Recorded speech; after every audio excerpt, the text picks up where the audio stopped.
The night Ackles told her mother she was pregnant and keeping the baby, her mother did not cry. She did not hug her. She pulled off her reading glasses, set them very carefully on the kitchen table, and said with a voice that was completely calm and completely cold, that if Ackles walked out of that house with that decision still in her heart, she should not bother coming back. Ackles was 23 years old, 4 months pregnant, freshly abandoned by a man her family had actually liked, and standing in the kitchen she had grown up in under the same yellow light that had always felt like home. She waited for her mother to take it back. Her mother did not take it back. Her father did not come out of the living room. Her older brother did not call. And Ackles picked up her bag, walked out the front door, and spent the next 6 years building a life so quietly and so carefully that when her family finally came looking for her, they did not even recognize what she had become. Before we go any further, I want to ask you something real. If the people who were supposed to love you unconditionally handed you a condition like that, keep the baby or keep us, what would you have chosen? And if you chose the baby like Ackles did and they followed through on that threat, do you think you would have had the strength to do what she did next? Stay with the story, because this is not just about what her family did to Ackles. This is about what Ackles did with it. Ackles grew up in a house where reputation was treated like a second religion. Her family, the Delmores, were not wealthy, but they were deeply concerned with appearing stable, respectable, and above the kind of drama that other families in their neighborhood couldn't seem to avoid. Her father, Raymond Delmore, worked as a mid-level manager at an insurance firm, and believed that the most important thing a person could do was keep their private business private. Her mother, Gloria Delmore, ran the household with a kind of firm, quiet authority that most people outside the family mistook for warmth. She volunteered at the church, she remembered everyone's birthday, she brought casseroles to neighbors who lost family members. She was the kind of woman people called a pillar. But inside the house, the message was always very clear. What the family looked like to the outside world mattered more than almost anything else. Ackles was the second child and the only daughter. Her older brother Marcus was 4 years ahead of her and had always been the easier one, steady, quiet, good at following the rules their parents laid out. Ackles was not a troublemaker, but she had something in her that Marcus did not. She asked questions. She pushed back gently on things that did not make sense to her. She was the one who, at 15, told her mother that she did not think it was fair that Marcus got to go to parties that she was never allowed to attend. Her mother had looked at her and said, without missing a beat, that life was not about fair, it was about smart decisions and what those decisions said about your character. Ackles had written that sentence down in a notebook because even then she could feel it was going to matter somehow. She just did not know yet in which direction. She was a good student. She got a scholarship to a state university 2 hours from home and studied business administration with a focus on operations. She called her mother every Sunday. She came home for every holiday. She was, by every visible measure, a daughter her family could be proud of. And for a while she believed they were. She believed the Sunday calls and the holiday dinners and the way her mother mentioned her scholarship at church events meant something solid. She believed the foundation was real. She met Derek in her final year of university. He was charming and put together, and her parents, particularly her mother, approved of him in a way that felt almost theatrical. Gloria Delmore called Derek ambitious. She called him a good match. She told Ackles that a woman needed to think seriously about who she aligned herself with and that Derek looked like someone who understood the value of building something. Ackles was 22, finishing her degree and already working part-time at a small events coordination company. She liked Derek. She believed she was on the right path. She did not yet see what she would only understand much later, that her mother's approval of Derek was never really about Ackles at all. It was about the image. It was about what the Delmore daughter's boyfriend said about the Delmore family. Things between Ackles and Derek moved quickly. They moved in together 8 months after graduation. They talked about marriage in the vague, comfortable way that two people do when they assume it is just a matter of time. Ackles was working full-time by then, doing events coordination for corporate clients, getting better at it every month. She was good at organizing chaos. She was good at seeing the pieces of a complicated situation and figuring out what needed to happen in what order. It was the kind of skill that looked effortless from the outside, which meant most people assumed it required very little effort. When she found out she was pregnant, she was 23 and the timing was not planned. Derek's response was the first real crack in the picture she had built. He was calm about it in the way that people are calm when they have already made a private decision and are simply waiting for the right moment to deliver it. He told her over dinner at the table in their shared apartment that he did not think either of them was ready. He told her that a baby right now would change everything they had been building. He told her he loved her but that he needed her to think practically. Ackles sat at that table for a very long time after he finished talking. She had heard what he meant underneath what he said. He meant he did not want it. He meant he would not stay if she kept it. He meant that the love he had told her about came with conditions that he had never mentioned before. She told him she needed a few days. She spent those days turning the situation over in her mind from every direction. She was not naive about the difficulty. She knew she would be doing most of this alone if she chose the baby. She knew her salary was good but not yet substantial. She knew that single parenthood was not a simple road. But every time she sat with the thought of making the other choice, something in her body rejected it completely. She was not making a political statement. She was not trying to prove something, she simply could not do it. The baby was already real to her in a way that did not leave room for that decision. She told Derek she was keeping it. He nodded slowly and said he understood. He was moved out within 3 weeks. He called twice in the following month, both times to ask if she had reconsidered. She had not. After the second call, she did not hear from him again for over a year. She filed the paperwork for child support alone with a legal aid service because she was already thinking practically even when she was heartbroken. The conversation with her parents came the same week Derek moved out. She drove to her family's house on a Tuesday evening. She sat down in the kitchen and she told her mother and father very directly what had happened and what she had decided. She watched her mother's face go through something she had never seen on it before. It was not grief. It was not fear for Ackles' future. It was something harder and colder than either of those things. It was calculation. Her mother was calculating what this looked like. She was calculating what the church would say. She was calculating what her friends would say. She was calculating what the story of Ackles, unwed, abandoned, pregnant, did to the story of the Delmore family. Her father stayed in the living room during most of the conversation. He came to the kitchen doorway once, looked at Ackles with something that might have been sadness, and then went back to his chair. He did not speak. That silence was its own sentence. Her mother told her that what she was doing was foolish. She told her that Derek had been a good man and that Ackles had driven him away with impracticality. She told her that a baby without a father was a burden on everyone, on Ackles, on the child, on the family. She told her there were other options and that choosing not to use them was selfishness dressed up as strength. Ackles listened to all of it without interrupting. And then she told her mother quietly that she had made her decision and it was final. That was when Gloria Delmore took off her reading glasses and put them on the table, and the kitchen became a completely different room. The words her mother said were not screamed. They were delivered with the same composed precision that Gloria used for everything. If you walk out of here with that choice, she said, do not come back. This family is not going to carry the weight of your mistakes. You are choosing that path, then you walk it alone. Ackles stood up. She picked up her bag. She said with a steadiness that surprised even herself that she understood. And she walked out. She sat in her car in the driveway for about 4 minutes before she could make herself drive. Then she drove back to her apartment, which no longer had Derek's things in it, and she sat on the floor against the wall in the hallway because she was not yet ready to sit in any of the rooms they had shared. She stayed there until she was ready to stand up. Then she stood up. That was how it started. Her brother Marcus called 2 days later. She answered, hopeful for one unguarded second. But the call was not the call she had hoped for. Marcus told her in the gentle but firm voice he had learned from their mother that their parents were not going to come around on this one. He told her that she needed to understand the position she had put the family in. He told her that he wasn't taking sides but that she should think about what she was asking everyone to accept. Ackles asked him very calmly what exactly she was asking them to accept. He didn't have an answer for that. He just repeated that she needed to think about it. She told him she loved him and she ended the call, and she did not hear from him for 4 months after that. She named her daughter Priya Delmore, because Ackles had not changed her name for Derek and she was not going to give her daughter a name that connected to someone who had walked away. She delivered Priya at a hospital 2 hours from her family's house, surrounded by 2 friends from work and a nurse named Deborah who held her hand during the hardest part and told her she was doing great. There were no grandparents in the room. There were no flowers from family.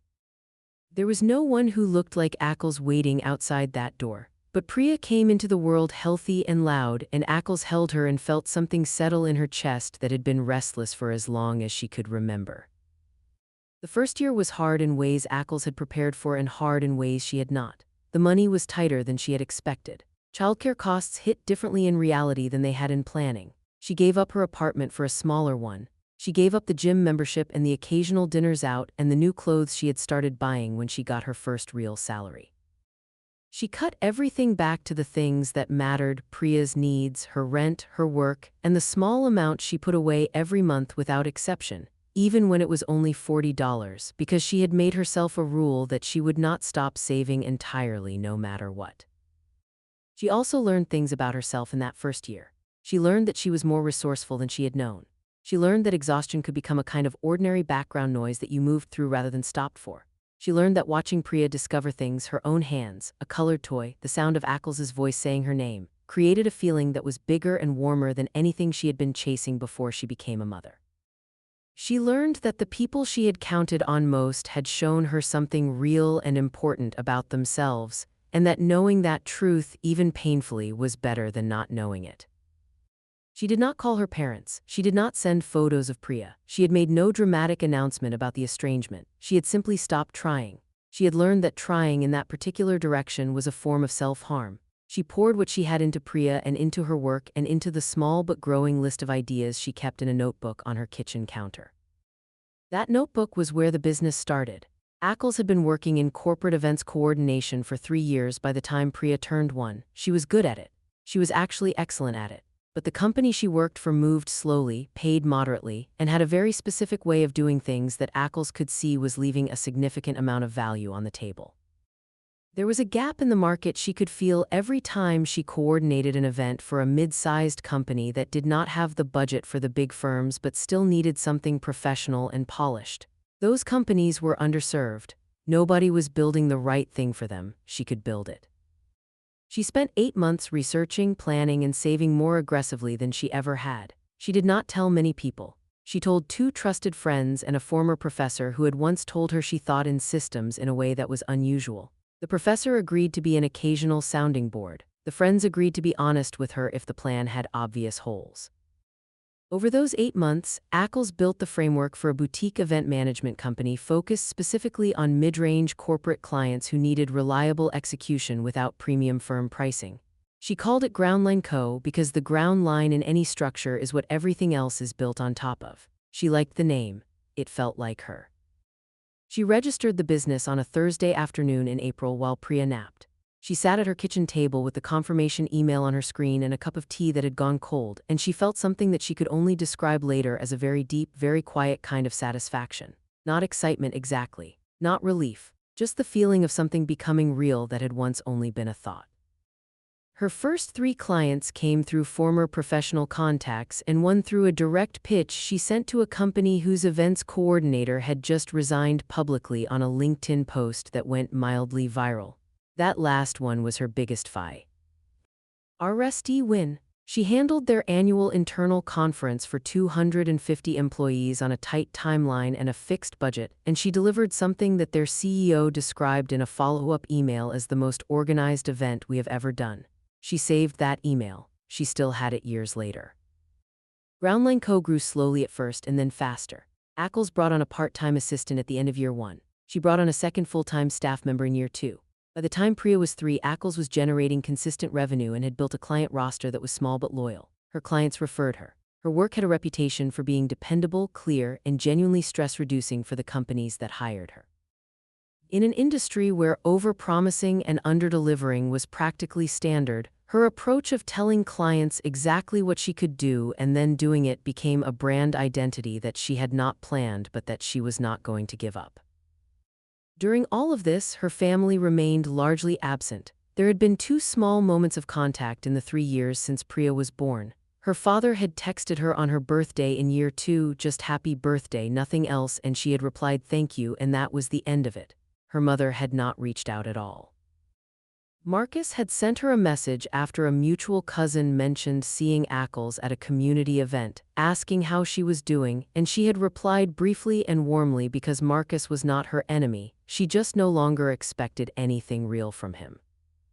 She did not hate her family. That was something she needed to be honest about because it would be easy to tell this story as if the estrangement had cured her of feeling anything for them. It had not.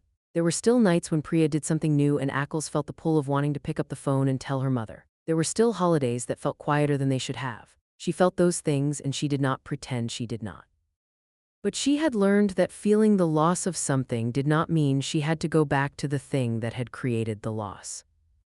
Priya was 4 when the first real crack appeared in the family's silence. It came in the form of a message from Marcus that was different from his usual brief, non-committal check-ins. He sent it on a Sunday evening, and it was longer than anything Marcus had sent her in years. He said their father had been diagnosed with a heart condition. Not immediately life-threatening, but serious enough to require surgery and a sustained recovery period. He said their mother was struggling with the weight of managing everything. He said he thought Ackles should know. Ackles read the message 3 times. She set her phone down and she looked at Priya, who was on the living room floor arranging small colored blocks in a row with the focused intensity of a 4-year-old who had found a very serious project. She watched her daughter for a while. She thought about her father sitting in that living room, the one she had grown up in, the one where he had stayed in his chair and not spoken the night she told them she was keeping Priya. She thought about how much of her life had been spent trying to read what her father felt because he expressed so little of it directly. She texted Marcus back. She told him she was sorry to hear about their father. She told him she hoped the surgery went well and that she would be thinking about them. She did not offer to come. She did not offer to help. She was not cold, but she was also not going to step back into that house and pretend nothing had happened without any acknowledgement of what had. Marcus replied with a thank you and said he understood. She doubted he did, but she appreciated that he said it. The surgery happened. Raymond Delmore came through it successfully. Ackles knew this because Marcus sent her a message the day after and she was genuinely relieved. She sent a short, sincere reply, and then the silence settled back in, slightly different now, less like an absence and more like a held breath. What came next did not come from her parents directly. It came from a woman named Aunt Cora, which was what Ackles had called her growing up, though technically she was her father's first cousin rather than a true aunt. Cora was one of those family satellites who appeared at every gathering and stayed in contact with everyone and believed deeply in her own role as a keeper of family peace. She called Ackles on a Wednesday morning and spent the first 4 minutes talking about nothing specific before arriving at the actual point of the call, which was that the family felt it was time for everyone to come together. Her father's health scare had reminded people about what mattered. Gloria had mentioned that she missed Ackles. Raymond was not getting any younger. There was a grandchild that no one had met. Ackles listened to all of it without interrupting, the way she had listened to her mother in the kitchen 6 years ago. When Cora finished, Ackles thanked her for calling and said she appreciated knowing what the family was feeling. She did not say she would come. She did not say she would call. She said she would think about what Cora had said. Cora, who was clearly expecting a warmer response, tried twice more to draw a commitment out of her. Ackles held her position both times with a calm politeness that she had spent years developing. After they hung up, she sat for a moment and noticed that the call had not destabilized her the way it might have 2 years ago. That felt like evidence of something important. She talked to her 2 close friends about it. Nora, who had been with her in the hospital when Priya was born, told her to take her time and not let guilt make the decision for her.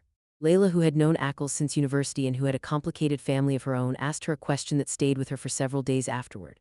She asked, what would you need from them for it to be worth going back? Not what they were offering, not what they were willing to say in the moment. What would you actually need, in a real and sustained way, for the relationship to be something other than what it was before? Ackles did not have an immediate answer, but she started thinking about it seriously. She made herself a list not of demands but of what she actually needed. She needed to hear her mother say that what she had said the night Ackles left had been wrong. Not that she regretted it because of how things turned out, not a careful semi-apology that reframed the cruelty as concern. An actual acknowledgement that threatening to disown your daughter for keeping her baby was wrong. She needed her father to speak to her directly, not through Marcus and not through Aunt Cora, but in his own voice and with his own words.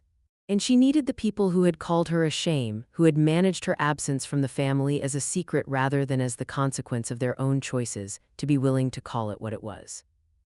She kept that list in her notebook next to her business notes. She did not send it to anyone. She was not using it as a weapon. She was using it as a compass. Several more months passed. Groundline Co. was now in its 5th year of operation. Ackles had grown the team to 7 people. She had moved into a proper office space, a small suite in a mid-rise building, nothing flashy but real. Her revenue had crossed into territory she would not have predicted when she started, and she had managed it with the same discipline she applied to everything. She had hired a part-time accountant. She had a lawyer she trusted. She had created the kind of business infrastructure that meant the company could survive a rough quarter without collapsing, which is a milestone that most small business owners do not hit in the first 5 years. She had also quietly become something of a known name in the local business community. Not famous, not in the news, but known in the way that people who are consistently good at what they do become known, through referrals, through professional associations, through the organic spread of reputation. She had spoken at 2 small business panels. She had been mentioned in a local business publication's annual feature on companies to watch. She had received 3 approaches from larger firms interested in either acquiring Groundline or forming a partnership. She had declined all 3 politely because she was not ready to give up control and she did not yet trust that the offer terms would protect what she had built. Priya was now 5 and attending a good elementary school 20 minutes from their apartment. She was a curious, verbal child who talked constantly and asked more questions than most adults knew how to answer. Ackles found this both exhausting and wonderful. She had made sure that Priya's life was stable and full without being extravagant. Priya had friends, activities, books, consistent routines, and a mother who showed up. Ackles had not built a perfect life. She had built a real one, and she knew the difference. The moment that changed the shape of everything came on a Tuesday morning when Ackles was in her office reviewing contracts. She got a call from a number she did not recognize. The woman on the other end introduced herself as a producer from a regional morning news program. The program was doing a segment on women entrepreneurs who had built successful businesses independently, and Groundline Co.'s name had come up multiple times in their research. Would Ackles be interested in a brief feature interview? Her first instinct was to say no. She valued her privacy. She did not need the coverage in the way she might have earlier. But she talked it over with Layla that evening, and Layla pointed out something practical. Being visible on the right platform at the right time was not vanity, it was positioning. It could open doors for the kind of larger clients she had been considering targeting in year 6. It could give Groundline a credibility signal that no amount of referral-only growth quite matched. Ackles thought about it for another day and then said yes. The interview was filmed at her office on a Thursday. The producer was professional, and the segment took about 40 minutes to record for what would be a 4-minute feature. The journalist asked Ackles about starting the business, about the challenges, about what she would tell other women thinking about making the same leap. She answered honestly and specifically without oversharing. When they asked about her personal life and whether she had family support when she started, she paused for a moment and said simply that she had built Groundline largely independently, and that experience had taught her a great deal about her own capacity. The journalist nodded and moved on. Ackles was grateful for that. The segment aired on a Wednesday morning 11 days later. By noon that day, Ackles had received 41 new inquiries through the Groundline website. By the end of the week, she had received over 120. She also received messages through her personal social media accounts, which she used modestly and professionally. Most were from strangers or professional contacts. Then on the Friday evening of that same week, her phone buzzed with a message from a number she had not seen in 5 years. It was her mother. Gloria Delmore had written a message that was careful and short. She said she had seen the segment. She said Ackles looked well. She said she was proud, and the word proud was one Ackles had to read twice because in all the years of growing up in that house, she had heard it applied to Marcus's grades, to Raymond's promotions, to the appearance of the family at church events, but she could not remember her mother applying it to her in any direct, personal way. She said she thought perhaps it was time for them to talk. Ackles set her phone on the kitchen table and looked at it for a long time. Priya was already in bed. The apartment was quiet. She thought about the Tuesday evening 6 years ago when she had driven to that house full of hope and left without a family. She thought about the hospital room without grandparents. She thought about every birthday Priya had had without her Delmore grandparents present. She thought about the notebook list she had made, the one with what she actually needed. She thought about all of this carefully and without bitterness, which took more work than it might seem. She replied to her mother the next morning. She kept the message brief and honest. She said she appreciated the message. She said she agreed that it might be time to talk. She said she wanted to be clear that a conversation was possible, but that it would need to be a real one, not a surface reconnection built on pretending the past 6 years had not happened the way they had. She said she was open, but she was not the same person who had walked out of that kitchen, and the conversation would need to reflect that. She sent it, set her phone face down, and went to make Priya's breakfast. Her mother called 2 days later. It was a Sunday, which felt deliberate. Gloria had always treated Sundays as the appropriate day for serious family business. Ackles answered. The call was not easy, but it was more real than Ackles had expected. Her mother did not immediately produce the acknowledgement Ackles had needed. But she did, about 12 minutes into the conversation, say something that cracked something open. She said that when she watched Ackles on that segment, talking about building something from nothing, she had felt 2 things at the same time: pride and something she could only describe as shame. Not the shame she had directed at Ackles 6 years ago. Shame at herself, at what she had said, at the chair that had been empty at every family dinner for 6 years. Ackles let the silence sit for a moment after that. Then she said quietly that what her mother had said that night in the kitchen had been one of the most painful things she had ever experienced. She said she needed her mother to understand that, not to feel guilty about it forever, but to actually understand it. Her mother said in a voice that was smaller and less composed than Ackles had ever heard from her that she understood. And then she said she was sorry. She said it plainly, without conditions and without immediately redirecting to what Ackles could have done differently. She said it and let it stand on its own. That was not the end of the work. One phone call does not undo 6 years, but it was the beginning of something real, which was different from the false beginning that a guilt-driven reconciliation would have been. Ackles knew the difference. She had built enough things from scratch to know what a real foundation felt like versus what a patched-over face looked like. Her father called the following week. Raymond Delmore, who had stayed in the living room the night it all fell apart, called her on a weekday afternoon and spoke in the direct, slightly awkward way of a man who was not practiced at emotional conversations but who was trying. He told her he had not stood up for her the way a father should have. He told her that he had told himself he was staying neutral, but that staying neutral when your daughter needed you was not neutrality, it was a choice, and it had been the wrong one. He said he was not asking her to forget it. He said he was asking for the chance to be better. Ackles cried a little after that call, which she did not expect.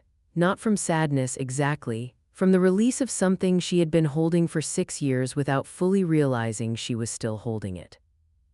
The question of Priya and the grandparents was the most delicate part of what came next. Ackles was not going to put her 5-year-old into a situation that might shift or hurt her. She was not going to introduce her to grandparents and then let the relationship dissolve again. She told her parents clearly and kindly that she was willing to rebuild the adult relationship first, and that once she was confident the foundation was real and consistent, she would consider how and when to bring Priya into it. Her mother accepted this with a patience that Ackles noted. Her father accepted it without question. Marcus, who had called her after learning that their parents had reached out, said he thought she was handling it with more grace than most people would have. She thanked him for saying that.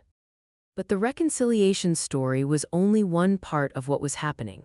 While her parents were navigating how to rebuild a relationship with their daughter, another set of pressures was building that had nothing to do with apologies and everything to do with the business Ackles had built.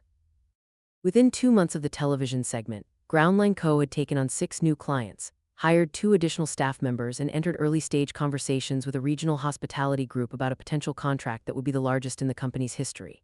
Ackles was busy in the specific, focused way that she was good at. She was also managing the new visibility carefully. More people knew her name now. More people had opinions about her business. And some of those people were connected to her family in ways she had not anticipated. It started with a social media post. One of Gloria Delmore's church friends, a woman named Bernadette, who posted about everything, every dinner and every event and every piece of community news, had shared the link to the Groundline news segment with a caption that said, "Proud to know this family."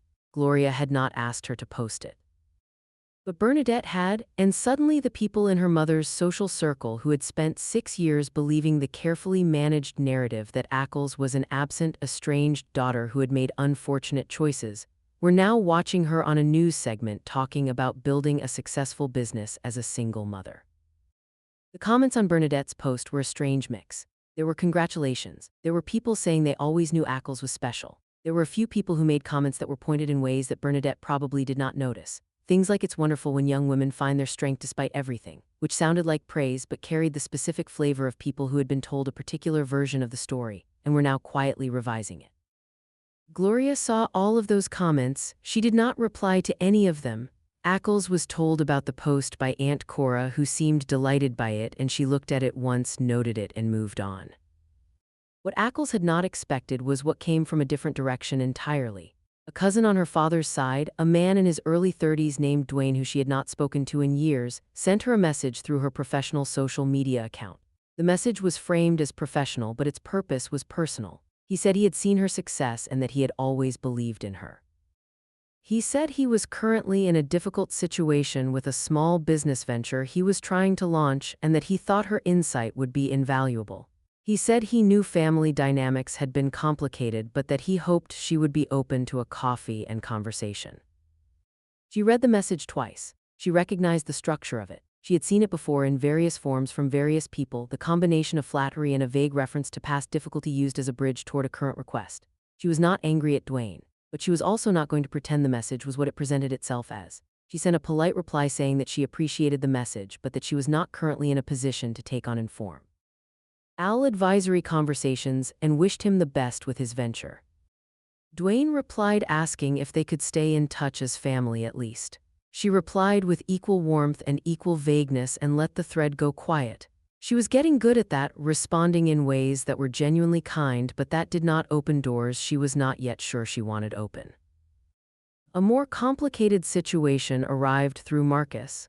He called her on a Thursday evening, and she could tell from the first two sentences that he had something specific he needed to say and was taking a long time to say it. She waited him out.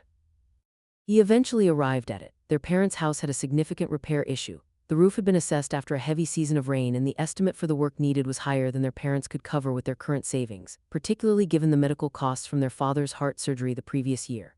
He said their mother did not want to ask Ackles directly. He said he was not asking on their behalf. He said he just thought she should know. Ackles sat with that for a full day before she said anything to anyone. She talked to Nora, who asked her what she wanted to do, separate from what anyone expected her to do. She talked to Layla, who told her that helping her parents financially was not weakness if she chose it freely, but that she needed to be clear with herself about why she was doing it and what she expected in return. Ackles thought about all of it. She thought about the repairs and the house and what it would mean if she helped and what it would mean if she did not. She thought about the fact that her parents had never asked her directly, which meant they were trying to maintain some dignity and some distance from the request. She noted that. She called her mother. She told her she had heard about the house. She told her she had some capacity to help and that she wanted to, not because she owed it, but because she chose it. She said there was one thing she wanted in exchange: not money, not gratitude, not acknowledgement at church events.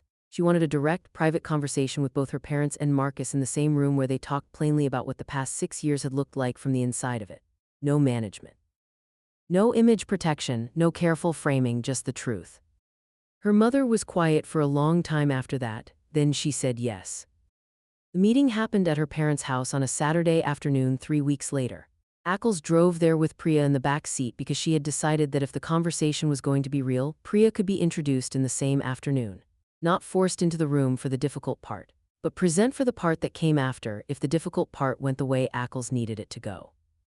She left Priya with a neighbor down the street. A kind woman Aunt Cora had arranged without Ackles asking, and she walked into that house alone.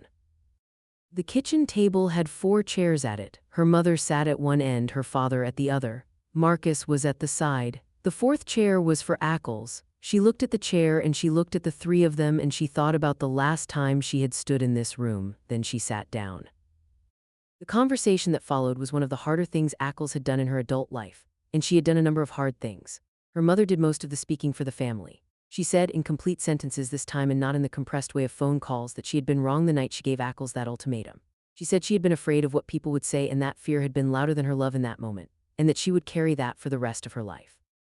She said she had watched the church friends and the neighbors and the family satellites perform concern and support over the years, while privately knowing that the estrangement from Ackles had been entirely her doing, and that the performance had become increasingly impossible to sustain once the truth of what Ackles had built started becoming visible. Her father spoke less but more specifically. He said he had stayed in that chair the night it happened because he agreed with his wife and did not have the courage to say so, and that he had spent years afterward telling himself the story in a way that made his own cowardice smaller. He said he was done with that story. Marcus said he should have called her the next day. He said he should have driven to her apartment and told her that no matter what their parents decided, he was her brother and he was going to act like it. He said he had chosen the easier path, which was to stay neutral and stay connected to the family unit, and that the cost of that path had been his relationship with his sister, and he was asking if there was a way to rebuild it. Ackles listened to all of it without performing a response. She felt real things during that conversation: grief and anger and relief, and something she did not have a simple word for, a kind of sorrow for the version of the family they might have been. She let herself feel it without using it as a weapon. And when all 3 of them had said what they had said, she told them what those 6 years had looked like for her. She told them about the hospital room. She told them about the floors she had sat on when she did not know what to do next. She told them about the notebook and the $40 and the saved email. She told them about the mornings she had looked at Priya and felt the pull toward them and chosen to let it pass rather than go back to something that had never apologized for what it had done. She told them all of this clearly and without cruelty because she was not there to punish them. She was there so that they could finally all be in the same room with the truth. At the end of the conversation, her mother reached across the table and put her hand over Ackles's. Ackles looked down at her mother's hand and she did not pull away. She went down the street and she brought Priya back to the house. Priya walked in with the natural confidence of a 5-year-old who had no complicated history with the room she was entering. She looked at Raymond and Gloria and Marcus with the direct, unguarded curiosity that young children carry before the world teaches them to perform their feelings. Gloria Delmore looked at her granddaughter for the first time, and something crossed her face that was past all calculation and all image management. It was simply a grandmother seeing a child she had not allowed herself to know. Priya walked over to the kitchen counter and pointed at a ceramic fruit bowl and asked if those were real oranges. Marcus said yes. She asked if she could have one. Gloria said yes, and that was how it began. The months that followed were not a fairy tale. Ackles had not come back expecting the family to be transformed into something it had never been. She had come back with clear eyes and a clear sense of what she would and would not accept. When Bernadette posted something on social media that framed the reconciliation as the prodigal daughter returning, Ackles messaged her mother directly and told her she was going to need the family to correct that narrative if she was going to keep showing up. She was not the prodigal daughter. She had not been wrong. She had made a courageous decision and been punished for it by the people who should have supported her. She was not returning in gratitude. She was choosing to extend something difficult and important, and she needed that to be understood. Her mother handled it. Ackles did not know exactly what she said to Bernadette or what she said to the others who had the narrative wrong, but the post stopped and the framing shifted, and several of her parents' social contacts sent Ackles messages that were notably more careful and more respectful than anything she had received from them before. The roof was repaired. Ackles handled the contractor coordination herself because of course she did. It was literally her profession, and she did it at cost through a vendor she trusted, which saved her parents roughly $3,000 off the lowest outside estimate they had received. She did not make a show of that. She simply handled it the way she handled everything, with efficiency and without drama. Dwayne, the cousin who had sent the flattering message, tried twice more over the following months. The second time he was more direct. He asked if Groundline took on equity investors from outside the industry. She replied that it did not at this stage and wished him well. The third time he called her directly, which she had not given him permission to do, and she answered and told him clearly that she was happy to maintain a family relationship with him, but that she was not going to discuss her business with him and she needed that to stay consistent. He said he understood. She did not hear from him on the topic again, though she did see him at a family gathering 3 months later where he was perfectly pleasant and made no mention of any of it. She was polite in return. She did not trust him, but she did not need to fight him either. The large hospitality contract that had been in discussion since the news segment closed successfully at the end of year 6. It was the biggest single contract Groundline had ever signed. Ackles called Layla that night and they had a conversation that lasted 2 hours and involved a lot of genuine laughter and some crying that was the good kind. She called Nora and said simply that it happened, and Nora said I knew it would, and that was enough. She did not call her mother about the contract, not because of bitterness, but because she had made a decision a long time ago about who she built things for, and that list had a specific and careful order to it. Priya was first, Ackles herself was second, the people who had genuinely there were third. That was the order. It had not changed. There was one more moment that mattered before the story settled into the form it eventually took. It happened at a family gathering about 8 months after the kitchen table conversation. It was a birthday party for Ackles' father, his 65th, which felt like a milestone the family wanted to mark properly. The gathering was at her parents' house, and it was the first real family event Ackles had attended in over 6 years. She drove there with Priya, who was now almost 6 and very clear about the fact that she was excited to see her grandparents, which still managed to move something in Ackles' chest every time she said it. Most of the family was there. Extended relatives, neighbors, church friends, people who had been part of the fabric of Ackles' childhood, and who had, in the years since the estrangement, heard various versions of a story that made Ackles' absence seem manageable and understandable, and not quite anyone's specific fault. She walked into that gathering fully aware that many of the people in those rooms carried a version of events that she had never consented to. She was composed. She was warm to the people who were genuine. She was polite to the people who were not. She let Priya be introduced and observed with a kind of careful pride as her daughter moved through the rooms with a natural ease that reminded her, sometimes painfully, sometimes beautifully, of what she herself had been like as a child in this house before she understood the conditions. At one point in the afternoon, one of her mother's close friends, a woman named Sylvia who had been part of the church circle for decades, pulled Ackles aside and said in a low, confidential voice that she was glad the family was back together and that whatever had happened before, blood was always blood in the end. Ackles looked at Sylvia for a moment. She said clearly and without heat that she appreciated the sentiment but wanted to be honest. The reason the family was back together was not because of any natural pull of blood. It was because specific people had said specific things that were true and hard, and those things had created the possibility of something real. She said she thought that distinction mattered. Sylvia blinked a few times and then said of course, which meant she had not quite followed it but was too gracious to admit it. Ackles smiled and moved back into the room. Later in the afternoon, her father found her standing by the window in the living room, the same room where he had sat in his chair that night and not spoken. He stood next to her and they looked at the backyard together for a moment. He said, without looking at her directly, that he was glad she was here. She said she was glad too. He said he had watched her with Priya that afternoon and he wanted her to know that the way she had raised that child, steady, clear, full of warmth, was the best thing he had ever seen her do. She said thank you. He nodded.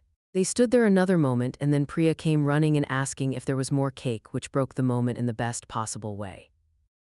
By the end of that day, something had shifted in the shape of what Ackles's life looked like. Not all the way. She was still careful, still clear-eyed, still fully aware of the difference between a family that had changed and a family that was still working on it. But the worst of the weight was different now. Not gone, but redistributed, carried differently. She drove home that evening with Priya asleep in the back seat and the windows down a little and the particular quiet of a late afternoon that has been long and full. She thought about the kitchen table 6 years ago and the kitchen table 8 months ago.